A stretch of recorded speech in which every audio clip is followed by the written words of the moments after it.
Cosa sono i biostimolanti usati dal mondo agricolo? Sono sostanze che rientrano nella normativa dei concimi che vengono distribuite da parte degli agricoltori sulle piante proprio per avere una maggiore resistenza agli agenti abiotici, quindi caldo, freddo, siccità come ci troviamo in questo momento, per aumentare l'efficienza d'uso dei nutrienti, aumentare l'efficienza d'uso dell'acqua e quindi con l'obiettivo di massimizzare non solo la resa ma soprattutto la qualità.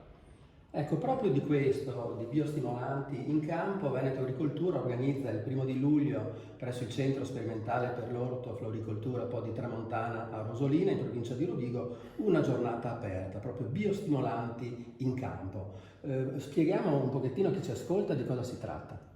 È una giornata tecnica, dimostrativa, è una giornata realizzata in collaborazione del riformatore agrario, realizzata in collaborazione con un comitato scientifico, quindi parliamo dell'Università di Padova, il professor Sambo, l'Università di Tuscia, il professor Colla e la professoressa Cardarelli, l'Università di Federico II, Napoli, il professor Rofuel e l'Università di Salerno, il professor Ronga. Una giornata in cui tutti i tecnici, produttori, liberi professionisti potranno visitare il centro per andare a vedere l'azione di 20 prodotti, di 20 biostimolanti forniti da 11 ditte, distribuiti su tre prove. Una prova di pomodoro d'industria con 6 tesi, in confronto a un testimone dove non sono stati distribuiti ovviamente i biostimolanti, il melone con 5 tesi in confronto sempre a un testimone e la lattuga, 2 tesi in confronto al testimone. Quindi capire, vedere, osservare cosa i biostimolanti possono dare in più rispetto a una tesi dove non è stato distribuito nulla, se non, ma a tutti quanti,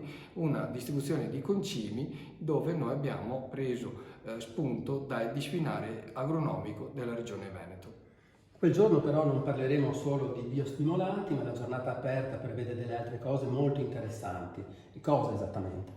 Beh, è una giornata aperta, come definisco io, a 360 gradi. Il fulcro, il cuore è questo progetto, ma si potranno vedere tutte le prove che abbiamo realizzato quest'anno al centro, quindi prove in cultura protetta in Piero Campo. Quindi faccio un esempio, confronto varietale di cuori di bue in biologico oppure un confronto varietale di porti innesti di pomodoro.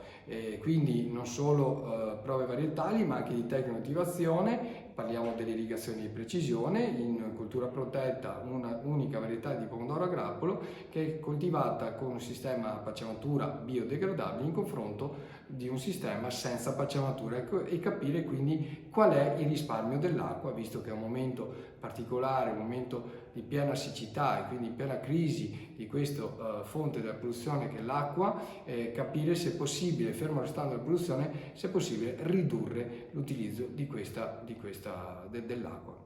Diamo un po' le coordinate di questo importante appuntamento del 1° luglio, a che ora?